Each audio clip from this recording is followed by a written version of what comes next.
ज्ञानाञ्जना शलाकया चक्षुर्मृतामिना तस्मै श्रीगुरवे नमः गौरवे गौरचान्द्रयारधिकये तदरये कृष्णय कृष्णभक्तया तद्भक्तया नमो नमः. Donc nous continuons la lecture et l'explication du Jivadharma, le livre Bible, on va dire, de Gaudiya Vaishnav, en tout cas Gaudiya Math. Je suis sûr que Srila Prabhupada il l'aurait traduit, d'abord parce que c'est écrit en bengali et parce que c'est tellement fondamental. Tous les enseignements des Goswamis sont résumés dans ce livre. Donc voilà le chapitre 2 qui s'appelle le devoir, Nitya Dharma et l'être, le devoir Nitya Dharma de l'être est pur et éternel. Ça, c'est le titre.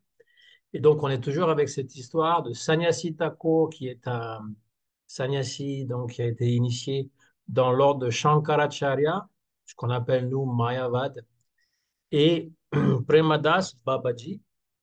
Donc, Babaji, c'est un titre de renonçant. Les Goswamis étaient des Babaji. Et en général, voilà, après Chaitanya Mahaprabhu, les Vaishnavas qui voulaient renoncer au monde, ils n'avaient pas de, de cérémonie particulière. Ce qu'ils faisaient, c'est qu'ils prenaient un vêtement usé qu'ils qu'ils trouvaient dans les ordures et qu'ils lavaient, et donc ils portaient ça comme pagne. Et c'est tout ce qu'ils avaient, un pagne autour des reins, et puis parfois un châle, voilà, pour se protéger du soleil, de la tête, et pour quand il faisait froid, et c'est tout. Et donc on appelle cet ordre les Babaji. Et c'était par respect pour Chaitanya Mahaprabhu qui avait pris sannyas. Donc, il disait on ne peut pas imiter Chaitanya Mahaprabhu et prendre le vesh ou le vêtement de sannyas. Donc, on va juste être Babaji. Mais cela étant, après quelques centaines d'années, on va dire, cette pratique des Babaji était devenue un peu n'importe quoi. Il y a des personnes peu scrupuleuses qui adoptaient donc, le vêtement du Babaji, mais sans vraiment suivre des principes très rigoureux.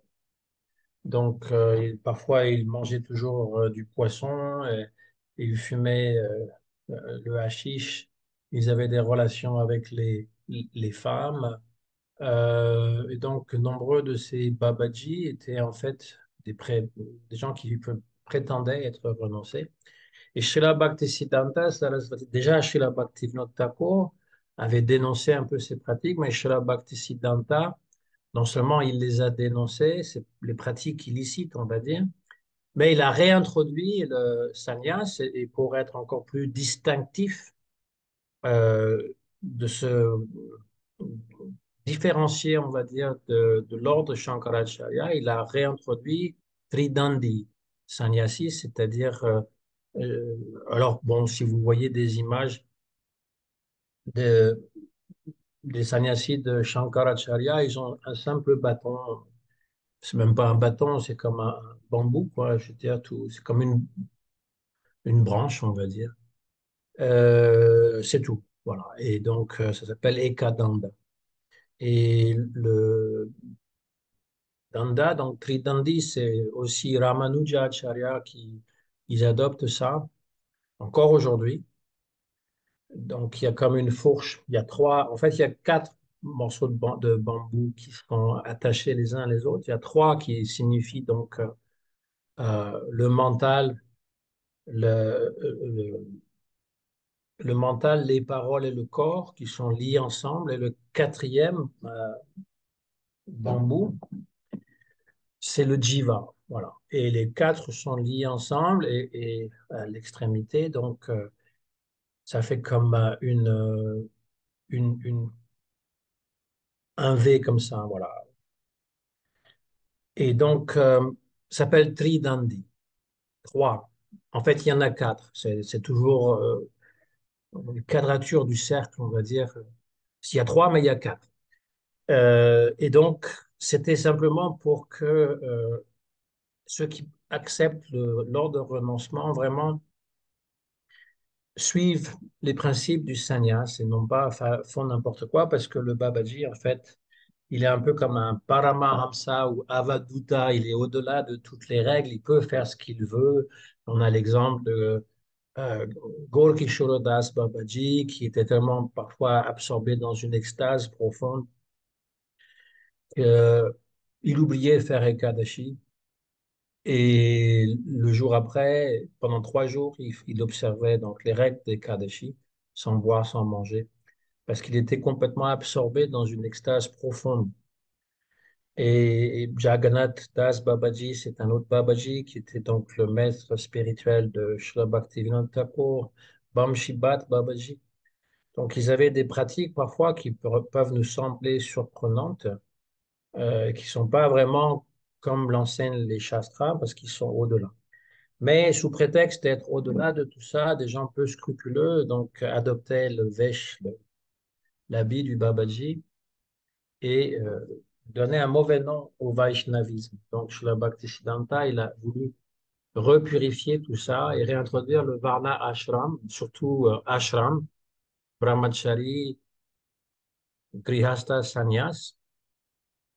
Et donc voilà, nous avons Sannyasi Thakur qui rencontre donc ce Babaji qui s'appelle Premadas, Premadas Babaji.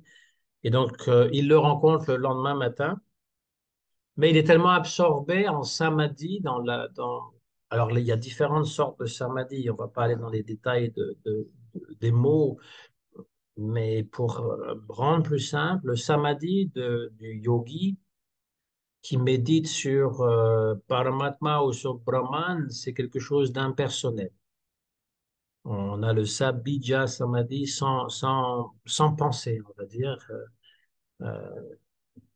Et donc, asampragyata samadhi, le terme technique de Patanjali, sans penser, kevalya, une pensée complètement absorbée. Donc ça, c'est une sorte de samadhi. Et l'autre samadhi, ou sampragyata samadhi, qui est en pleine conscience, eh bien, c'est d'être absorbé dans les divertissements de Krishna à l'intérieur. Et donc, il était dans ses pensées, les sentiments d'amour dévotionnel propres aux habitants de Braj, qui est écrit. Donc, il ne pouvait pas, étant absorbé comme ça, il ne pouvait pas donc discourir avec Sannyasi Thakur. Donc là, on est simplement au deuxième chapitre pour montrer qu'en fait, il y a cette pratique inconnue de nous, enfin que nous ne pratiquons pas, qui est une absorption tellement grande qu'on n'est absolument pas présent pour les autres, on n'est pas du tout présent au monde, on est complètement absorbé.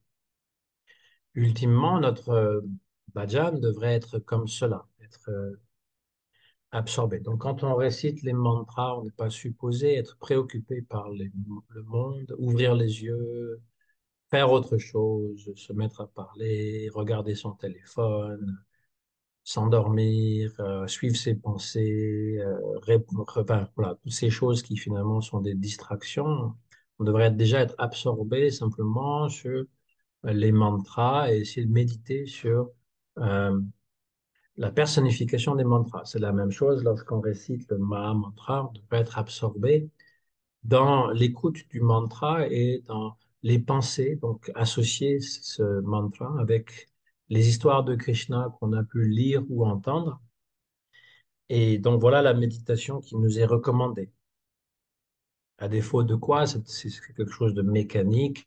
On le fait quand même parce qu'on l'a promis au gourou, au Vaishnav, lors de notre initiation, mais on ne pratique pas vraiment un vrai bhajan.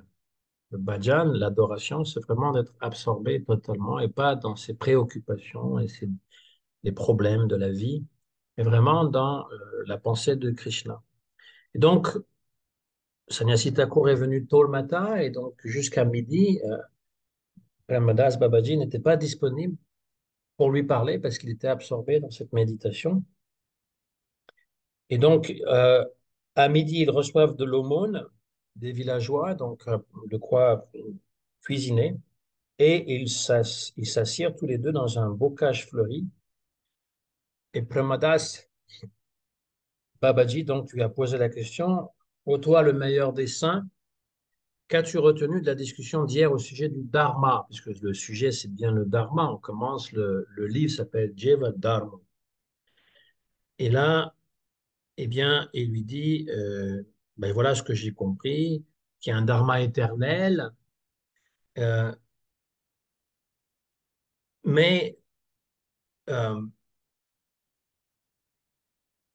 voilà, il veut savoir comment est-ce que ce dharma peut-il être éternel.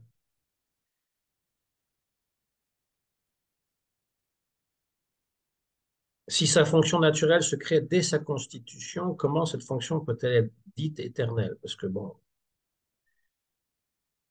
comment quelque chose peut être créé si c'est éternel, en gros? Alors, Premadas, avant de répondre, médite sur les pieds de Chaitanya Mahaprabhu et répond que euh, même si le jiva est infinitésimal, très petit, le dharma est pleinement entier. Et que la petitesse de l'âme n'est qu'une des caractéristiques de l'identité de cette âme. Il y a infini de jiva qui émanent des particules, comme des particules de sa personne, comme des étincelles qui sortent du feu. Cette image est souvent donnée parce qu'elle est facile à comprendre. On a un feu, on a des étincelles qui composent le feu. Toutes les étincelles font partie du feu. Toutes les étincelles sont individuelles. Une étincelle peut s'échapper du feu et mettre le feu, répandre. Alors voilà la puissance d'une étincelle, c'est-à-dire qu'il suffit de prendre une étincelle avec une brindille et de la déposer ailleurs, dans un endroit inflammable, et tout de suite le feu va se propager. Ou même si ça saute, une braise saute du feu, eh bien sa puissance peut mettre le feu ailleurs. Donc le jiva, il a la même qualité que le brahman dont il est issu. Donc, comme un grand feu, il a la même qualité, on va dire Sat Chit Ananda, puisque c'est la façon la plus simple de résumer tout ça. Sat, pleinement conscient. Sat, je veux dire pleinement vivant.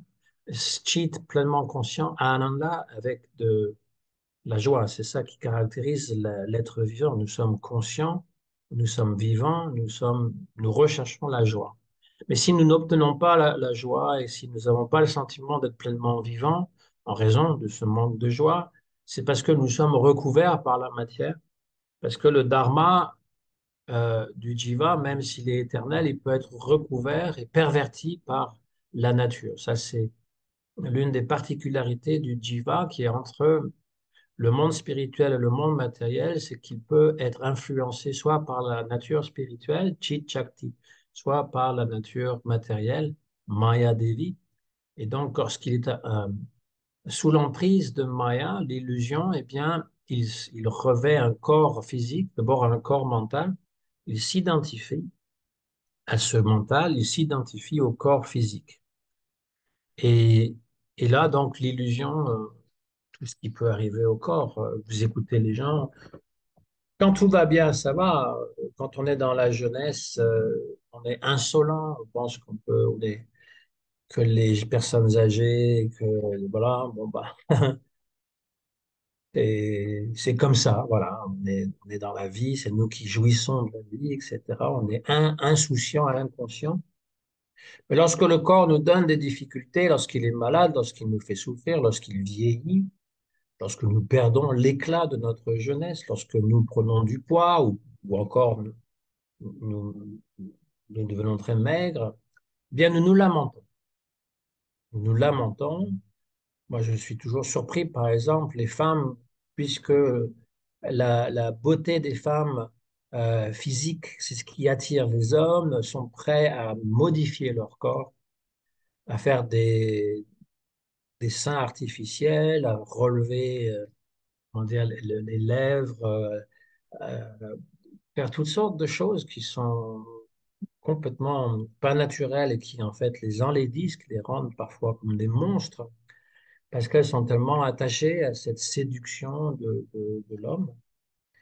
Et il y a des gens qui profitent de ça, évidemment, bah, tous les docteurs en chirurgie plastique qui vont conseiller des choses qui ne sont pas vraiment bonne pour soi. Et c'est vraiment lamentable parce que pour simplement perpétuer cette illusion que finalement on est vivant et on est heureux parce que quelqu'un nous désire, eh bien, elles se rendent dans une situation où plus personne ne les désire, ou alors des gens très pervers ou très, enfin, qui n'ont pas des valeurs très élevées, on va dire. Ça, c'est juste un exemple, hein. C'est pas pour dire que les femmes sont pires que les hommes. Les hommes font aussi de la musculation et puis toutes sortes de choses pour essayer d'attirer aussi le sexe opposé, ou parfois même le même sexe, hein, parce que tout est permis aujourd'hui. Hum. Donc voilà, le corps n'est pas l'être vivant, et nous le savons, nous l'avons compris, mais même lorsque nous le savons, nous l'avons compris, nous sommes quand même identifiés au corps. Il est très difficile de le réaliser. Si quelqu'un me marche sur le pied, ça me fait mal. Et je vais lui dire, tu m'as marché sur le pied. Si quelqu'un blesse mon ego, mon estime de soi, eh bien, je me sens effectivement blessé. Je peux être en colère ou je peux être triste parce qu'on n'a pas reconnu mon ego, parce qu'on est identifié à ces choses-là. Hmm. Par constitution, ou plutôt la nature constitutive de l'être, c'est d'être existant pour toujours, immaculé, hein, et donc de ne pas être affecté par toutes ces choses qui arrivent au corps. La Bhagavad Gita donne l'exemple du vêtement. Lorsqu'on revêt un vêtement, le vêtement n'est pas soi, c'est ça recouvre le corps. Et quand le vêtement est déchiré, quand il est usé, eh bien, on l'enlève, on en prend un autre. On peut aussi être très attaché au vêtement. Si c'était un vêtement de luxe, lorsqu'on arrache quelque chose, eh bien, c'est comme si on nous griffait directement sur la peau, mais ça reste quand même quelque chose qui est extérieur au corps. Et donc, le corps, de la même manière, recouvre l'âme, est extérieur à l'âme, mais par identification, nous sommes très attachés à ce corps. Par nature, nous faisons donc partie de ce tout qui est... Alors, quand on dit Krishna, c'est un nom général. Krishna, en fait, il joue de la flûte. C'est lui qui attire tous les êtres vivants et qui, en fait, est complètement indépendant de la nature matérielle. C'est de lui qui émane Vishnu, et Vishnu, c'est lui qui crée le monde. En fait, on parle plus de Vishnu que de Krishna, mais parfois on dit Krishna crée le monde parce qu'il est à l'origine, une origine lointaine, mais il n'est pas en fait impliqué dans la création directement. C'est Vishnu. Et même Vishnu, il va regarder la nature matérielle, il va rentrer dans l'univers, il va rentrer même à l'intérieur de chaque atome, mais il ne va pas créer directement. C'est la nature matérielle qui se met en marche parce qu'elle est à l'intérieur, eh bien, ça, les scientifiques, ils l'ont bien compris, que la nature, elle contient en elle-même toutes les modes de fonctionnement, c'est-à-dire qu'il suffit qu'elle soit déclenchée, puis tout va suivre. Donc, à la rigueur, pour eux, dit pourquoi est-ce qu'on aurait besoin d'un Dieu? Si c'est le Dieu créateur de la Bible qui crée par sa parole, etc., ça leur semble absurde parce que la nature, elle a à l'intérieur d'elle-même la possibilité de s'auto-engendrer, de créer, alors pas du vivant, bien sûr, mais créer de la matière. Et Brahma, lui, va agencer les corps, différents corps. Hein, c'est pas lui qui va créer les atomes et qui va créer tous les éléments naturels, mais il va agencer les corps physiques de chaque être vivant, que ce soit un dieu, un démon, un être humain, entre les deux, etc., dans toutes les 14 systèmes planétaires. Et Dieu sait si c'est complexe, hein, même les scientifiques n'arrivent pas à trouver le fin fond de l'univers, tellement ça leur paraît incompréhensible. Hein. Ça, c'est juste la nature matérielle. La nature matérielle venant de Shri Krishna, Krishna ou Vishnu étant incompréhensible, étant inconcevable, tout ce qui vient de lui, c'est-à-dire la matière, est inconcevable en elle-même. Et que dire de l'entité vivante qui anime la matière? Voilà l'idée.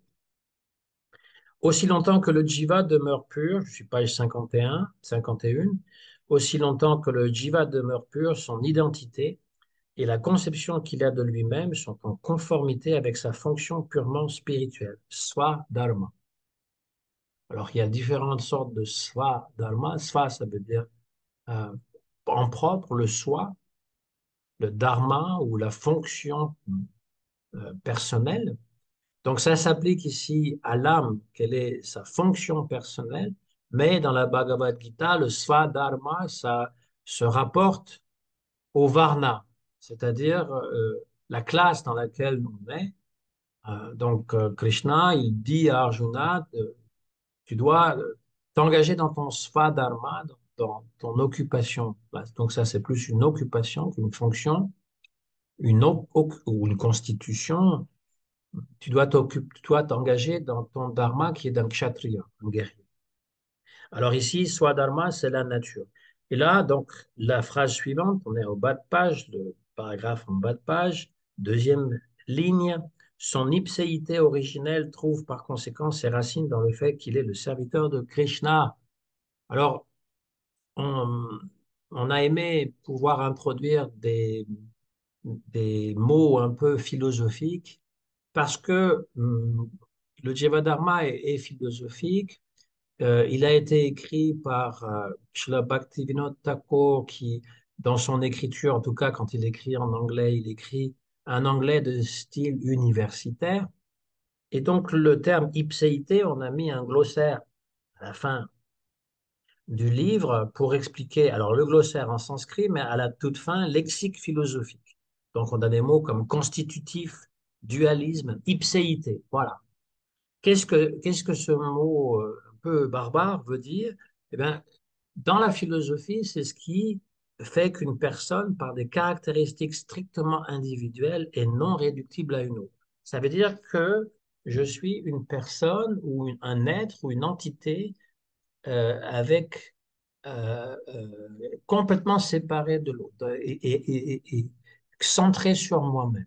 Il n'y a personne qui est pareil que moi. C'est assez intéressant. Après, on a le terme ontologie aussi et le terme substance. Ontologie, c'est une branche de la métaphysique qui parle de l'être. L'être, c'est-à-dire le soi, on va dire. Donc ici, l'ipséité, c'est ce qui est propre à moi-même. Et donc, c'est un terme que je trouve intéressant parce qu'il va donner la profondeur au texte euh, qui est voulu par Bhaktivinoda Thakur, bien entendu. Mais il ne s'adressait pas à des Occidentaux dans ce cas-là, il s'adresse à des Bengalis, des Vaishnavas Bengalis. Donc, ici, euh,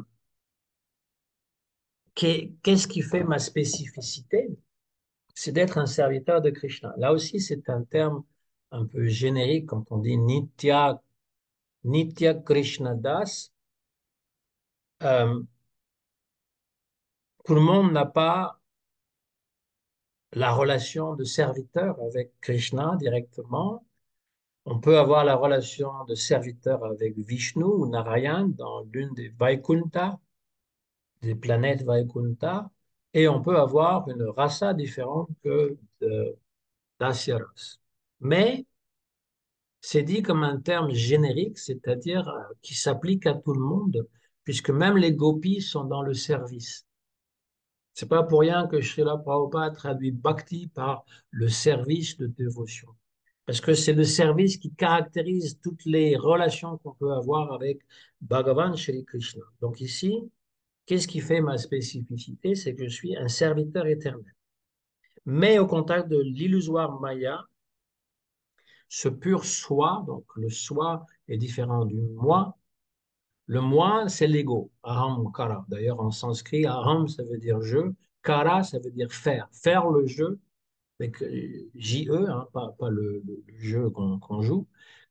Faire le jeu, c'est le moi, c'est-à-dire l'identité sociale, l'identité de classe, l'identité selon la race, selon le sexe, etc.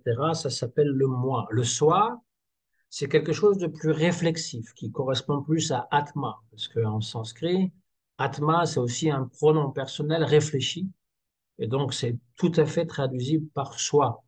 Alors, il y en a qui ne sont pas d'accord. Il y a des dévots qui disent, ah, oh, mais ça fait penser aux impersonnalistes. Mais pourtant, en anglais, on a self. On parle du self. Et le self, ça se traduit par soi. Hein. self-défense. Self-defense, ça veut dire autodéfense. Nous, on traduit parfois par auto, mais ça veut dire quelque chose qui appartient à soi. Et d'ailleurs, on parle de soi-même. Donc, c'est pas une erreur, c'est pas propre aux impersonnalistes, même s'ils prennent ce terme et qu'ils vont le galvauder de manière que finalement, tout ce que ça peut vouloir dire, c'est quelque chose d'impersonnel. Au départ, self ou soi fait référence à ce qui est différent du moi. Donc, le moi peut être dans les incarnations, les réincarnations successives. On n'a pas d'incarnation, nous, on a des réincarnations. Eh bien, nous pouvons avoir des moi différents. Un jour, je peux être une vie, je peux être un dieu, et l'autre, je peux être euh, un porc, un animal, un démon, une femme. Alors, c'est marqué juste après, le corps grossier, la page suivante, hein, quand le jiva s'identifie au corps subtil et son pur ego, parce qu'on fait la distinction entre le faux ego, qui est l'identification à quelque chose qui n'est pas nous. Alors, en psychologie, hein, on n'arrête jamais finalement de rechercher le vrai moi. On ne peut pas. Parce qu'on recherche quelque chose qui n'existe pas, et le moi n'existe pas, c'est le soi, c'est-à-dire quelque chose qui est au-delà de ce que la psychologie peut comprendre. Et donc, on va toujours dire, ah ben oui, toutes les blessures de l'enfance, les choses qui nous ont traumatisés, eh bien, ça a fait des impressions, et donc ça crée ce faux ego. Donc, il faut trouver le vrai ego, mais on n'y arrive pas. En psychologie, c'est jamais terminé parce que il nous manque cet aspect spirituel. Et donc, lorsqu'on s'identifie au corps subtil, le pur ego s'obscurcit, il devient finalement obscurci. Et c'est ça la racine, parce que la psychologie ne va jamais enseigner qu'on n'est pas ce corps, ni l'esprit d'ailleurs. Et donc, on est forcé de tourner en rond. Donc, lorsqu'on accepte un corps subtil, un faux ego, on va aussi être orienté vers un corps grossier et ainsi on va penser, je suis un brahman, je suis un roi, je suis un pauvre, je suis un misérable, je suis accablé par la maladie, je me lamente, je suis une femme, je suis un homme, je suis le maître de telle ou telle personne. On s'identifie à ces corps grossiers qui sont les différents moi et non pas le soi véritable. Quand le jiva s'enchaîne avec ces différents types de faux égaux, sa fonction constitutive s'en trouve pervertie. Alors, hein, voilà, la fonction constitutive, c'est donc ce dharma euh, d'être en relation avec Bhagavan, de servir, d'être le serviteur de Bhagavan. Voilà, je l'avais dit, comme Prabhupada le met dans la Bhagavad Gita, l'introduction de la Bhagavad Gita, il parle de Sanatan Dharma. Il dit c'est faux. Les gens disent que nous suivons l'hindouisme. Mais c'est pas de l'hindouisme, ça c'est une appellation qui est fausse. En fait, parce que ça s'identifie avec ceux qui habitent au-delà de la rivière Indus, hein, ou l'Indus, que les musulmans prononçaient Sindhu, Hindu, et donc ça devient hindou. Mais la vraie définition, en fait, de la religion de l'Inde, c'est Sanatan Dharma, le dharma éternel. Et quel est le dharma éternel? Prabhupada l'explique tout simplement. Quel est le dharma de l'eau? Ben, le dharma de l'eau, c'est d'être liquide. Quand c'est sous la forme de glace, c'est pas son vrai dharma. C'est un dharma qui a été altéré. Quand c'est sous la forme de vapeur ou de subtil comme ça, c'est aussi altéré à cause de la chaleur. Mais le vrai dharma de l'eau, c'est d'être liquide avec tout ce qui l'accompagne, évidemment, de pouvoir mouiller, de pouvoir laver, d'être désaltérant, etc. Mais essentiellement, c'est la liquidité. Et le dharma du sucre, eh bien, c'est d'avoir ce goût sucré. C'est simple hein, comme définition. Eh bien, le dharma de l'être vivant, c'est le service. C'est donc ce service, et donc Prabhupada dit, c'est pour ça qu'on est toujours en train de servir dans ce monde, soit on sert un patron, soit on sert son épouse, son époux, ses enfants, parce que les parents, en fait, ils servent les enfants. Après les enfants, normalement, ils servent les parents. Le gouvernement se sert des individus, des citoyens. Et donc, tout le monde, en fait, soit sert ou soit se sert des uns des autres. Parce que c'est la nature, en fait, constitutive, c'est-à-dire ce qui fait qu'on est comme ça. On ne peut pas faire autrement. Être en relation, c'est d'être dans une relation de service. Démontrer son amour à quelqu'un, c'est par le service. De dire je t'aime, je t'aime, je t'aime, c'est bien beau, ça va un moment. On peut le jouer à la guitare, on peut le jouer sur le piano, on peut le chanter en grave ou en plus aigu, mais c'est dans le service, dans les choses que l'on fait, que se démontre cet amour, beaucoup plus que dans les paroles. Et l'amour pour le gourou, c'est pareil. Les disciples qui suivent le gourou en disant Guru Dev, comme des groupies, et qui sont juste à embêter le gourou plus qu'autre chose, mais qui ne le servent jamais, c'est pas des vrais disciples. Le vrai disciple, il sert. Même si finalement le gourou lui donne aucune attention et parfois est dur avec lui, il continue à servir. Ça, c'est le vrai amour. Alors, des fois, il faut se forcer, bien entendu. Et quand il y a un vrai amour, eh bien, il n'y a même pas besoin de se forcer. Donc voilà pour le corps physique. Le dharma nommé, je suis en bas de la page 52, le dharma nommé Vaishnav Dharma, et qui est présenté dans le Srimad Bhagavatam, est considéré comme le devoir éternel, Nitya Dharma ou Sanatan Dharma. C'est le même. Sanatan, ça veut dire aussi éternel. Les différents types de dharma qui se sont répandus de par le monde peuvent être classés en trois catégories: éternel, nitya, circonstanciel, nemitika, et temporaire, anitya. La religion éphémère, anitya dharma, est celle qui n'accepte ni l'existence de Dieu, ni l'éternité de l'âme. Alors le bouddhisme est typique de ça, hein. Mais bon, il a quand même son importance, on va dire. La religion, mais je le classerais plus dans une religion dite circonstancielle. Circonstancielle, ça veut dire que c'est marqué par le temps, beaucoup plus, enfin,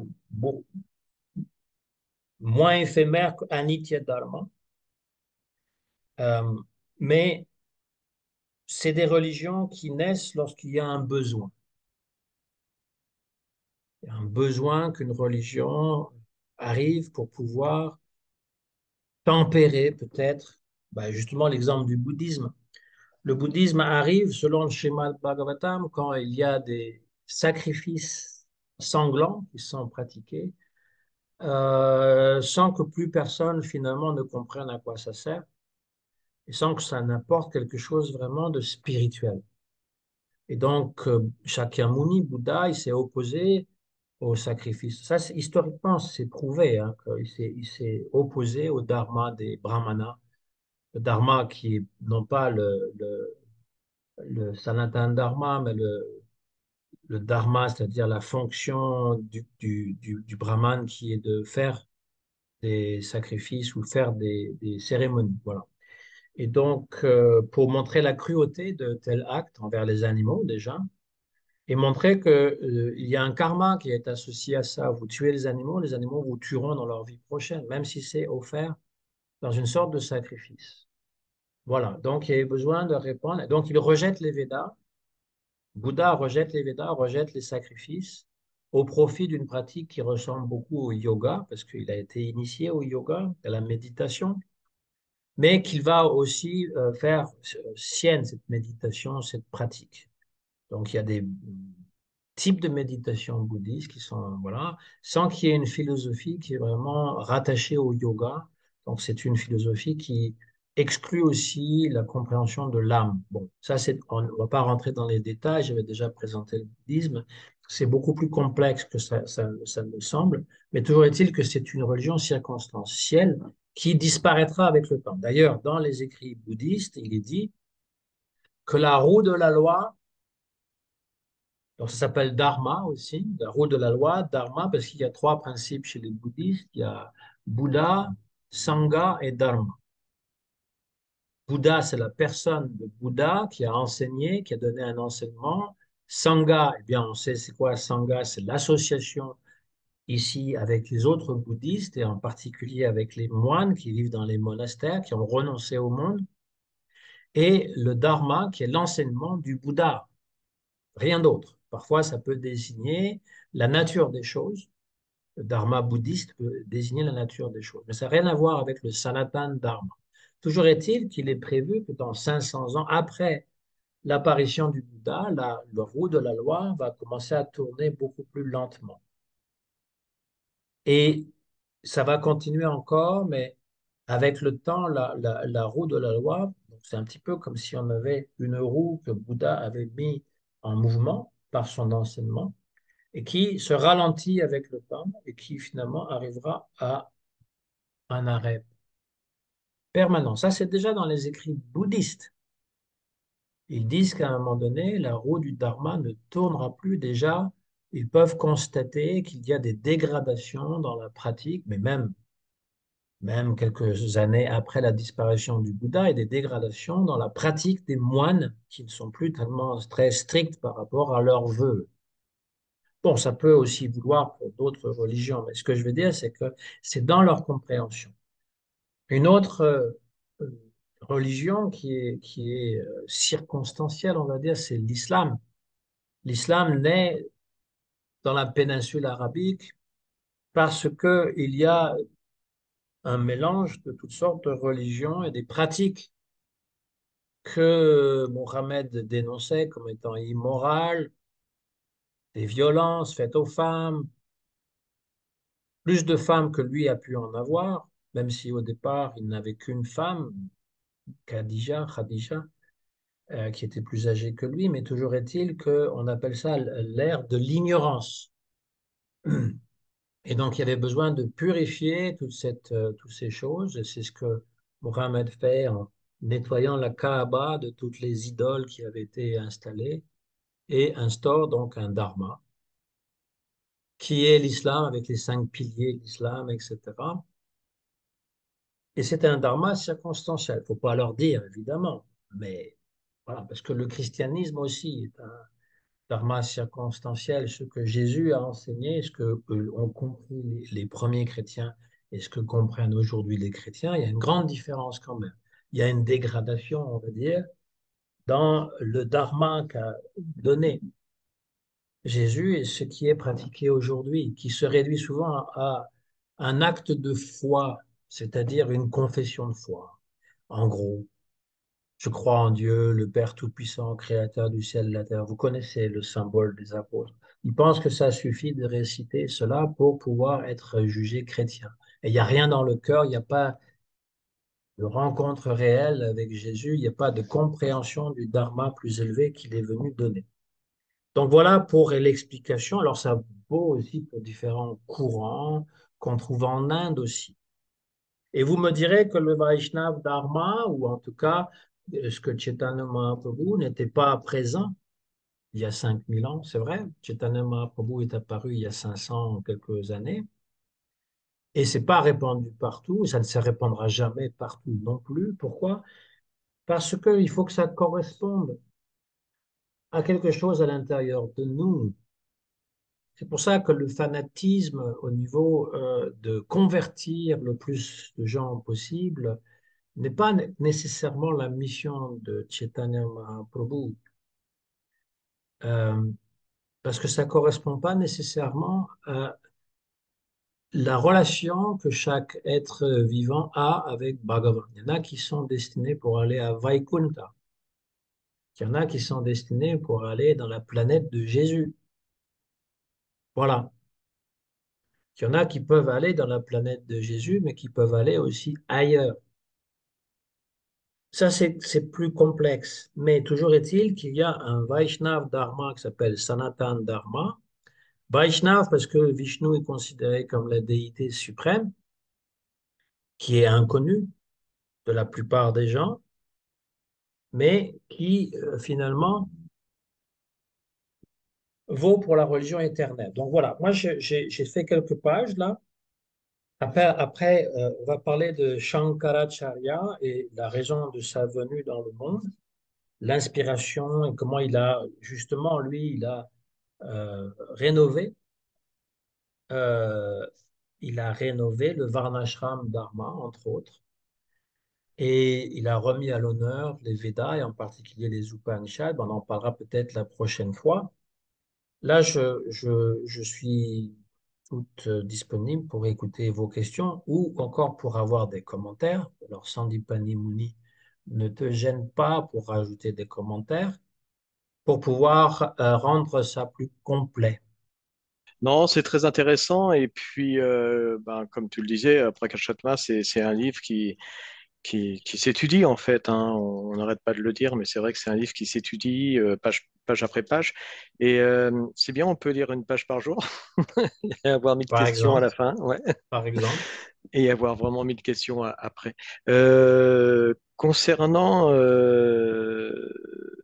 mais là, bon, c'est peut-être un peu trop tôt pour en parler, mais concernant le contexte dans lequel, c'est vrai, le chef d'armes a été énoncé. Et tu l'as bien expliqué, c'est-à-dire que ça ne s'adressait pas à des gens qui ne connaissaient pas certains fondements de la culture, comment dire, de l'époque, culture religieuse, culture philosophique. Et c'est vrai qu'il est difficile de retraduire tout ça, quelquefois, de retraduire l'ambiance et puis les concepts philosophiques de l'époque, tels qu'ils étaient compris à l'époque, et qui Oui, sont éternels eux aussi, hein. oui, et en même temps, il s'adresse à des dévots, hein. Srila Bhaktivinoda Thakur s'adresse à des bhaktas qui sont déjà sur le chemin et qui ont déjà compris et intégré pas mal de choses. C'est-à-dire qu'ils ne découvrent pas le Vaishnav Dharma, c'est pas quelque chose de nouveau pour eux. Et c'est pas recommandé à quelqu'un qui n'aurait jamais lu la Bhagavad Gita, par exemple, ou le Srimad Bhagavatam, de commencer par le Jivadharma. Pourquoi? Parce qu'il y a des chances qu'ils ne comprennent pas tout. C'est possible, mais c'est mieux de commencer par des livres qui sont déjà bien costauds philosophiquement. Moi, j'ai toujours pensé que la Bhagavad Gita, c'était vraiment la Bible des hindous, parce qu'il y a tout dans la Bhagavad Gita. Là aussi, on peut la lire tous les jours, hein. Et le Srimad Bhagavatam est une explication supplémentaire sur la Bhagavad Gita et les Upanishads. Ensuite vient le Chaitanya Charitamrita qui explique la venue de Chaitanya Mahaprabhu, qu'est-ce qu'il est venu là. Et le Jivadharma vient couronner le tout. À mon avis, le Jivadharma, c'est comme si ça résumait tous ces grands tas que je viens de dire. C'est pour ça qu'il faut bien commencer là où on a notre adhikar, où l'adhikar, c'est à notre niveau de compréhension, notre capacité de comprendre et d'assimiler les choses. C'est mieux de commencer par la Bhagavad Gita, traduit et commenté par Srila Prabhupada. Voilà, déjà pour ça. Après, si c'est marqué par la culture de l'époque, oui, on verra, mais bien sûr, mais quand même, on peut bien se débrouiller si on a ce bagage-là. Si ce bagage-là est présent, on va bien se débrouiller. Et je crois que c'est un des points essentiels, c'est d'avoir, comme tu dis, le bagage, donc toute la culture de fond quand on aborde le chef Dharma. C'est un plus. C'est un plus si on connaît des, en lisant, c'est un plus pour comprendre le chef Dharma, pour bien le lire, je pense. Si on connaît cette culture de base qui existe, dont il est fait allusion dans le chef Dharma en fin de compte, hein. Comment expliquer ça? C'est-à-dire que moi, je me suis aperçu souvent que même parmi la communauté des dévots, hein, la sangha des dévots qu'on a, euh, il y a certaines choses qui ne sont pas connues, et dont il est fait référence à la fois dans le Bhagavatam ou dans la Gita ou dans d'autres écrits, comme ceux de Bhaktivinoda Thakur, sur comment expliquer ça, sur des rituels, des fondements, etc., qui ont lieu à l'époque où on énonce les principes de la bhakti. Je suis pas sûr d'avoir tout compris ce que tu as dit. Je vais Euh, répéter. oui, Ouais. parce que quand tu parles des rituels ou des choses Il y a un je sais pas fondement, quoi. il y a un fondement, c'est-à-dire que euh, moi, je me suis aperçu qu'en fin de compte, même quand Prabhupada parle de certaines choses ou quoi que ce soit, il y a beaucoup de choses qui sont ignorées de la plupart des dévots. Ouais. Et les choses qui sont ignorées de la plupart des dévots, c'est des choses qui font référence à des rituels ou des cultes ou des concepts philosophiques qui, euh, qui ont toujours eu lieu en Inde depuis des milliers d'années, mais qui n'ont pas été apportés directement, qu'on ne connaît pas directement, qui n'ont pas été apportés par Prabhupada ou par d'autres dévots de la lignée de Chaitanya Mahaprabhu. Bah, il y Euh, a plusieurs exemples qui me viennent en tête dans ce que tu dis. Par exemple, quand Prabhupada il a traduit la Bhagavad Gita, donc il l'avait fait.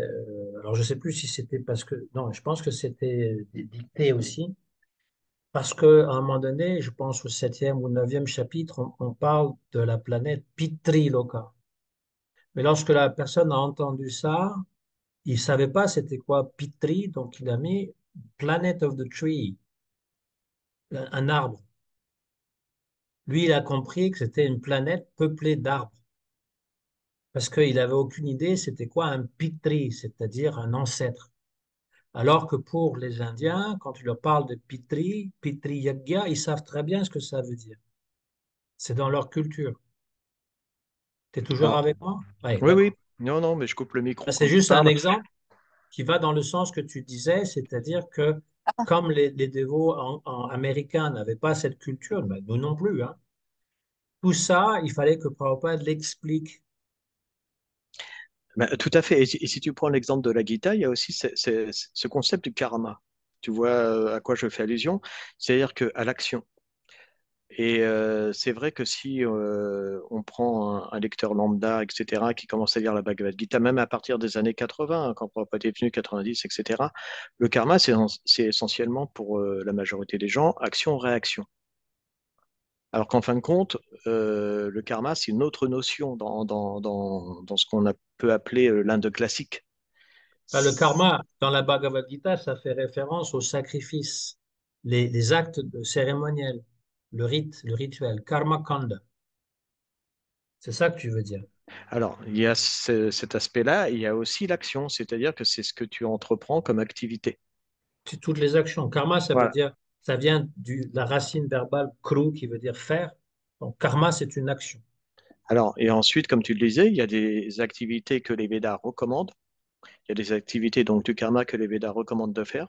Il y a des sections karma kanda, quand tu viens de me le dire, des Védas. Et il y a des actions qui sont plutôt à éviter. Donc, ce qu'on appelle le karma yoga dans la Bhagavad Gita, c'est exécuter les cérémoniels védiques avec détachement, sans attendre de résultat. Voilà dont il est question. Après, par extension, on peut aussi dire dans notre svadharma, c'est-à-dire notre occupation personnelle, si on est un brahmana ou si on est un kshatriya, eh bien de faire le karma qui est le nôtre sans en attendre des résultats immédiats. Voilà ce qu'on appelle le karma yoga. Et effectivement, ça n'a rien à voir avec le karma, c'est-à-dire la réaction de ce qu'on a semé dans une vie passée ou dans, enfin, dans le passé en général. Oui, c'est toute une culture de base. Après, puisqu'on est sur ce sujet de karma, je ne pense pas que, que la compréhension du karma en tant que réaction veut dire que chaque fois que j'entends que quelqu'un a des difficultés, je vais lui dire c'est ton karma, Prabhu. Parce que ça veut dire, en gros, tu l'as bien mérité, et puis ce qui t'arrive, je m'en fiche complètement, en gros. Et je ne pense pas que la notion du karma a été énoncée pour pouvoir dire ce genre de choses à des bhaktas. Il faudrait aussi cultiver un peu de compassion, et puis on n'est pas très bien au courant de qu'est-ce que la personne a pu faire pour mériter ceci ou cela. Je dis ça parce que je l'entends trop souvent et que je trouve qu'il manque parfois d'un peu de sympathie face aux difficultés de la vie. Donc, il y a le fait comment j'assimile cette connaissance. Est-ce que j'en fais une arme qui va faire que je vais pouvoir, comment dire, me construire une tour d'ivoire autour de moi et je vais devenir insensible à tout ce qui peut se passer aux autres? Ou est-ce que je vais l'utiliser pour ma compréhension personnelle? Ce qui m'arrive, je peux peut-être voir que c'est mon karma, etc. Mais je vais avoir de la compassion pour ce qui arrive aux autres, sans les juger ou sans les mettre dans une catégorie ou leur montrer que je suis insensible et même cruel parce que j'enfonce le clou. Je dis ça parce que je connais une dévote qui s'est fait renverser par un camion en Inde et sa meilleure amie lui a dit, c'est ton karma. Quelle chose cruelle de dire ça. Quel manque de considération et d'empathie. Voilà. Donc il y a tout ça à considérer, c'est-à-dire que à première vue, il semble qu'il y ait une connaissance qui ne finit jamais. Il y a une somme de connaissances immense qui peut être déroutante pour le nouveau en disant, mais il faut savoir tellement de choses. Oui, c'est vrai. Alors, c'est pas nécessaire, j'allais dire, tu vois. Il y a plusieurs degrés de compréhension de la bhakti ou de la pratique. On peut prendre la bhakti au niveau le plus simple. On peut très bien ne pas avoir la matière grise pour comprendre la Bhagavad Gita, le Srimad Bhagavatam et tous ces, le Dharma et se satisfaire avec un service tout simple. Ça existe aussi. Il y a des personnes comme ça. D'ailleurs, je dois dire qu'il y a quand même plus de personnes comme ça. Mais en même temps, si les acharyas ont écrit, les Goswamis ont écrit beaucoup de livres avec beaucoup de détails, de compréhension, c'est aussi parce que ça s'adresse à des personnes qui sont capables de comprendre quelque chose de supérieur. Il est vrai que quelqu'un qui est très simple peut aussi accomplir une bhakti qui est pure, peut être illettré, il peut ne rien suivre des livres, mais il a tout compris dans son cœur, parce que son cœur est pur, c'est vrai. Mais si on a la capacité de comprendre, et ça c'est mon argument principal, si on a la capacité de comprendre et qu'on est trop paresseux pour exercer cette compréhension par rapport à ce que Krishna dit, eh bien, on ne va pas pouvoir vraiment avancer spirituellement.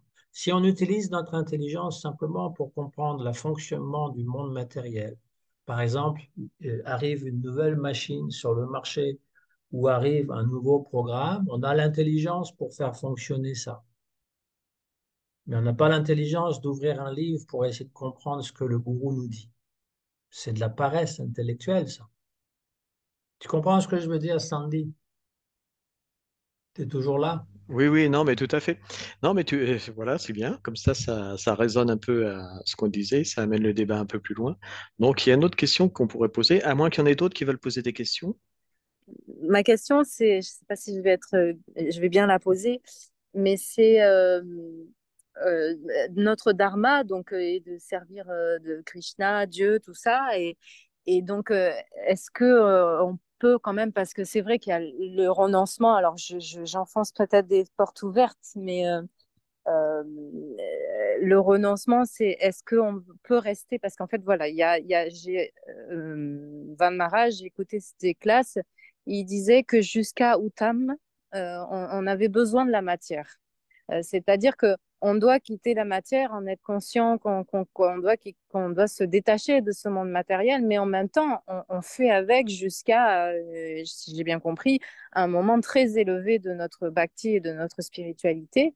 Mais tout ce temps-là, on est obligé de dealer, si je puis dire, excusez-moi du mot, mais avec la matière et d'être soit dans un métier, soit dans une famille, ou même si on n'est plus dans un métier ou dans une famille, même quand on est ben voilà, dans un temple, ben, le temple il peut être inondé, et il y a de la matière et il peut y avoir des problèmes d'argent, etc.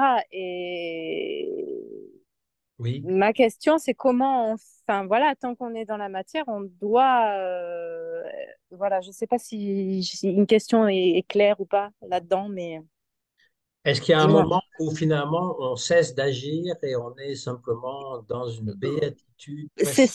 C'est ça. Et moi, ce que je comprends, ce que j'ai compris, c'est que c'était seulement à Outam, d'après ce que Van Marej a dit dans cette classe, et qu'avant, on est obligé de dealer avec, et que du coup, on doit être conscient qu'on est détaché, qu'on fait tout que tout peut être offert à Krishna du moment que c'est en conscience, que c'est dans les principes régulateurs, etc., etc. Donc, est-ce que c'est ça? Est-ce que ça tourne autour de ça? Est-ce que tu peux nous en dire plus? Je ne sais pas trop si c'est clair. Pour moi, C'est pour ça que je parlais de la Bhagavad Gita, que c'est vraiment le livre de base, parce que ça explique tout. La Ouais. Bhagavad Gita parle de trois voies principales, le Karma Yoga, le Jnana Yoga, le Bhakti Yoga. Ouais. Et tant et aussi longtemps qu'on n'a pas développé un amour sincère, réel pour Krishna, on est enjoint à faire une sorte de Karma Yoga qui aspire à la Bhakti. Et voilà comment Krishna il explique les choses. Le Karma Yoga, ça veut dire que j'agis parce que j'ai pas le choix d'agir dans le monde. Il le C'est dit dès ça. le troisième chapitre. Tout le C'est monde est ça. forcé d'agir. C'est ça. Et donc, autant agir avec vertu Mm. dans quelque chose qui va pouvoir m'élever spirituellement, Mm. sans être attaché aux résultats outre mesure, et en sachant que finalement, c'est pour Bhagavan ultimement que je le fais. Et donc, au bout de, en accomplissant ce karma yoga, nishkama karma yoga, on obtient jnana, qui est la connaissance de notre nature spirituelle en tant Mm. qu'être euh, atma. Mais pour arriver à là, ça peut prendre beaucoup de temps. La Mm. bhakti, donc, va aider le karma. La bhakti se fait avec le karma, c'est-à-dire avec les actions. Oui, Krishna il dit, si vous pouvez m'offrir une fleur, une feuille, un fruit, de l'eau. Alors, c'est ça. une feuille, c'est la tulasi, hein, c'est pas une feuille. Oui, oui, oui. Et donc, même si on n'a pas l'amour, c'est-à-dire le sentiment, oh mon cher Krishna, tu as faim, voilà. Lorsqu'on a une murti ou même une peinture, etc., qu'on trouve que c'est comme notre enfant qu'on doit nourrir, on entretient ce besoin. On va pas le laisser sans manger toute la journée, on va Oui, pas le laisser sans dormir, etc. Mais pour l'instant, on n'a pas vraiment le sentiment que c'est réellement une personne, mais à un moment donné, ça va venir et il y aura réellement un attachement qui va se créer. Si on a de la chance, même Krishna pourra nous dire, hey, j'ai faim. j'ai faim, voilà. Ou encore, tu m'as offert un truc, il manquait de sel, des trucs comme ça, tu vois. C'est-à-dire que ça va entretenir cette relation qui, ultimement, va faire que on va penser qu'à sa Murti ou qu'à son Gurudev ou qu'à toutes les histoires racontées sur Krishna. Donc la bhakti se cultive graduellement et tant et aussi longtemps qu'on a les désirs pour soi-même, Oui. on ne peut pas renoncer au monde complètement. Mais C'est pas recommandé. on a même besoin de la matière. Enfin, moi, c'est ce que moi, je suis en plein chantier sur ce thème en ce moment, si je puis dire. Et je ne sais pas si c'est juste, mais le début de compréhension que je commence à avoir, c'est que avant d'être complètement outam et complètement détaché de tout, et donc ce qui n'arrivera sûrement pas à nous dans cette vie-là, mais c'est qu'on a besoin de la matière pour servir et que du coup, est-ce qu'on utilise, moi, ce que j'ai compris, enfin, voilà, je ne sais pas si c'est juste, c'est de me dire ben, que Maya, d'utiliser Maya, parce que soit on sert bon, notre famille, soit on sert Maya, soit on sert Krishna. Est-ce qu'on peut utiliser Maya pour servir Krishna? Euh, C'est pas, est-ce c'est qu'il y a... pas, c'est pas qu'on peut se servir de Maya pour servir Krishna. On se sert de ce qui est disponible devant nous. C'est pas nécessairement Maya. Maya, c'est Oui, oui, l'illusion. oui, oui, oui. L'illusion que finalement, je peux être heureux indépendamment de Krishna Ah, dans sa d'accord. vie. Oui, oui, oui, oui, oui. Ok, Donc, tant ok, que je ok. fais les choses pour moi, c'est Maya. Si Oui, je fais ah les oui. choses pour Krishna, comme je l'ai dit, Mm, si j'offre à Krishna, alors voilà, on va pas se mm, contenter de lui offrir une fleur, une feuille et de l'eau. On va mm. cuisiner Oui. et on va lui offrir. Alors, dans cette Mm. façon de cuisiner, c'est certain qu'on va cuisiner quelque chose qui nous fait plaisir à nous aussi. Oui, et qu'on peut Et c'est manger pas si on a un complètement, régime c'est et pas tout ça. complètement Ouais. détaché. Ben Mais non. parce qu'on met une petite toulassie sur l'offrande, Mm, Krishna, il voit la toulassie parce que toulassie, c'est mm, sa pure dévote. Et donc mm, ça, il va accepter. Ah, il va dire, oh, il y a quelqu'un qui a pensé à moi, qui a mis toulassie, qui a invité. mm, Ah, il va pouvoir. Et donc, à travers et ça, c'est juste un exemple, mais accueillir les Vaishnavas chez soi, de les nourrir, mm, de faire en sorte qu'ils soient bien accueillis, de servir donc les autres dans cet esprit-là, c'est aussi quelque chose qui va purifier notre cœur et qui va faire qu'on va être moins égoïste et moins penché sur notre propre plaisir.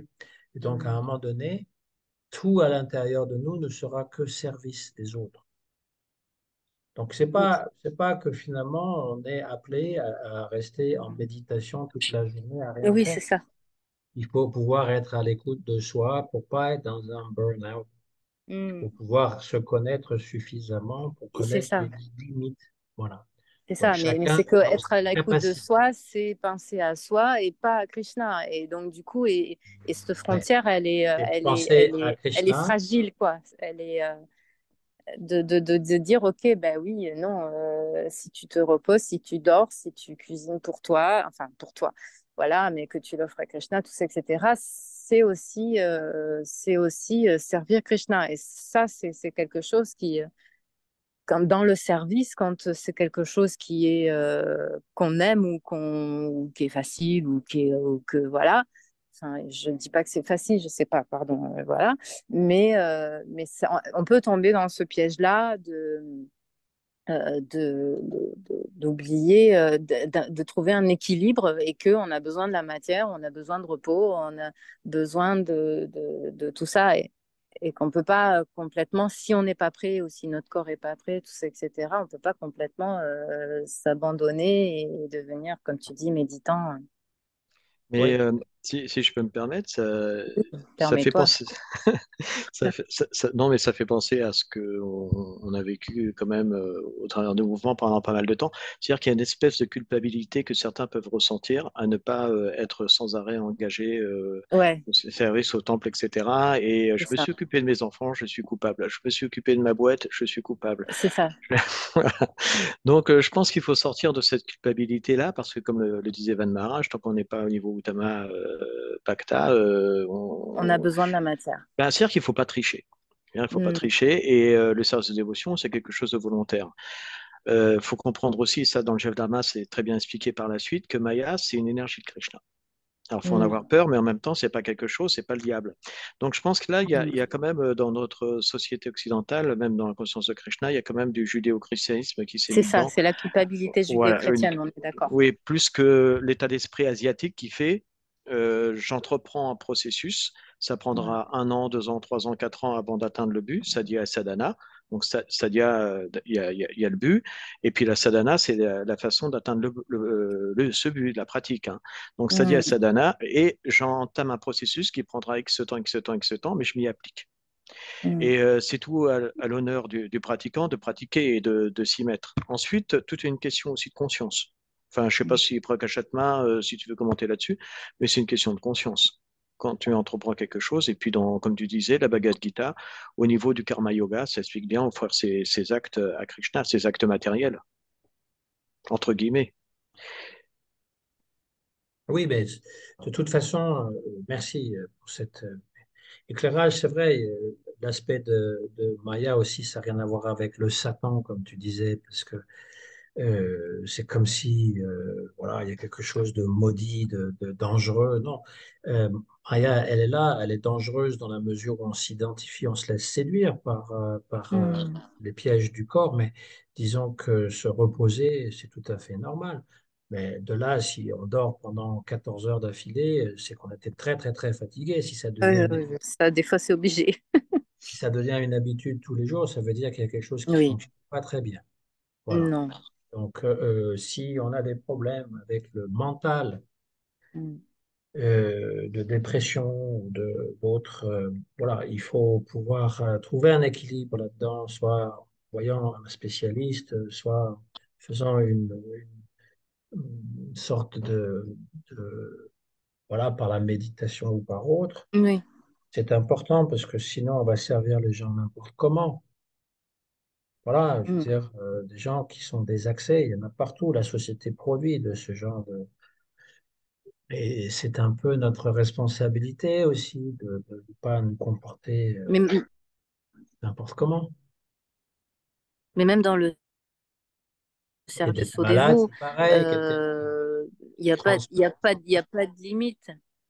Non, il n'y a pas de limite dans le service. C'est que Oui, mais comme l'a dit Pardon. Sandy, Il n'y a comme pas de l'a dit, limite dans le service, c'est-à-dire que dans le sens où quand on va servir au temple, par exemple, moi je me suis vue, enfin moi ou d'autres personnes, c'est pas moi, hein, mais il y a des personnes qui vont servir jour et nuit pendant 15 jours, 3 semaines en temps de festival et qui vont se faire mal à leur santé.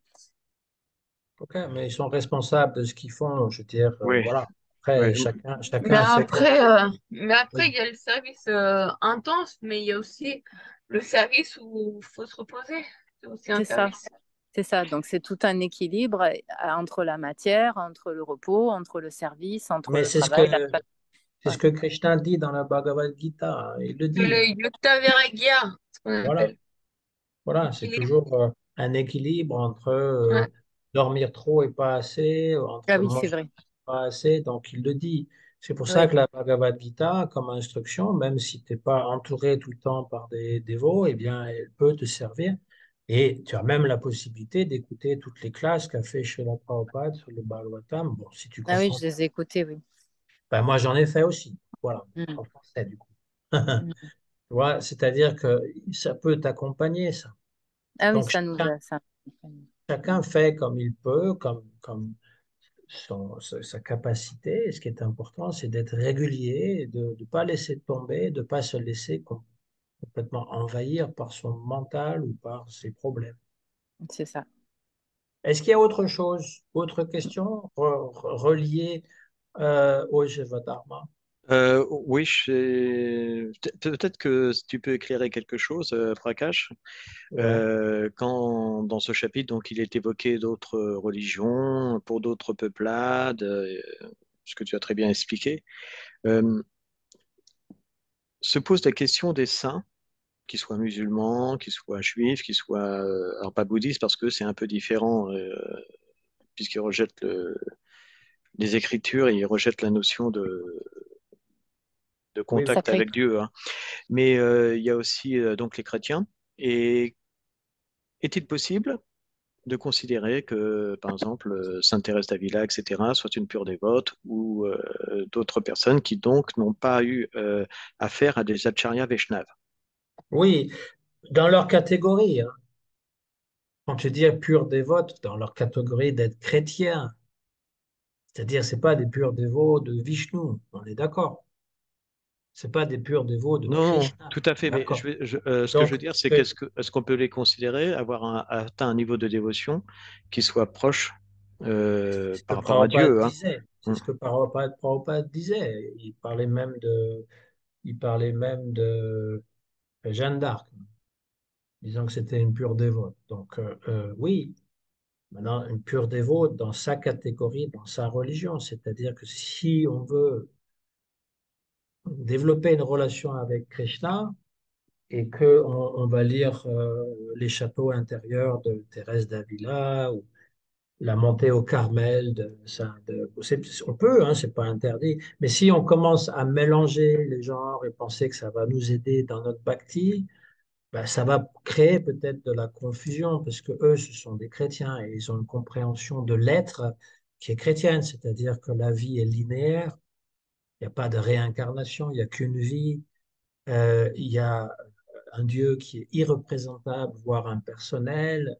La seule personnalité, c'est Jésus. Jésus étant le seul Fils de Dieu qui soit descendu sur la terre. Alors, j'ose imaginer que pour les saints, les mystiques, ils transcendent un petit peu tous les dogmes qui sont donnés par l'Église et qui sont capables de reconnaître dans les autres religions toutes leurs mérites. C'était le cas, par exemple, de Thomas Merton, hein, qui a même écrit d'ailleurs une préface à la Bhagavad Gita de Srila Prabhupada, qui était moine, donc, qui a écrit ce livre fabuleux, La nuit privée d'étoiles. Donc, les mystiques se rejoignent quelque part.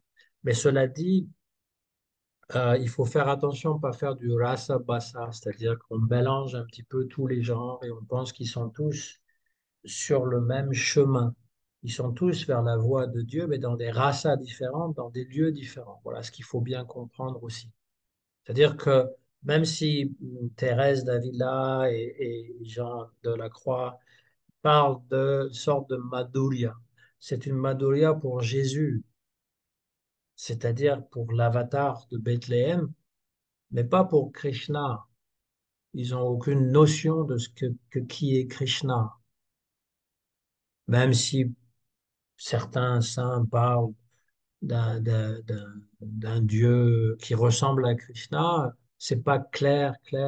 Il faut se méfier des amalgames et de faire des dévots de Krishna, des gens qui sont dans d'autres religions. Mais je suis d'accord avec toi qu'on peut les considérer comme des purs dévots dans la mesure où ils ne sont pas attirés par les objets des sens, hein, par Saint François d'Assise, voilà, il a tout renoncé, il est parti tout nu, il a fondé sa propre église, etc. Il était vraiment absorbé complètement. Donc, on l'appelait même le deuxième Jésus parce qu'il était tellement absorbé dans ce qu'il faisait. Après, pour essayer de déterminer quelle race particulière, quel but, pour moi, les chrétiens qui ont une relation avec Jésus intime, ils vont dans la planète de Jésus. Pour moi, c'est clair. Quant aux saints musulmans, les soufis, bon, il y a aussi des allusions qui ressemblent beaucoup, hein, à ce que Rupa Goswami donne dans son Bhaktira Samrita Sindhu. Mais ils ont aussi une compréhension de Dieu qui est plus ou moins impersonnelle.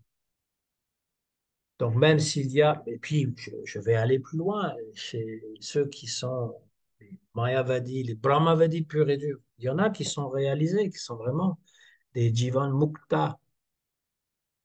On parle de Ramana Maharshi, qui vivait complètement nu dans une grotte dans le sud de l'Inde. Plusieurs personnes sont allées le voir. Il était complètement absorbé dans son atma.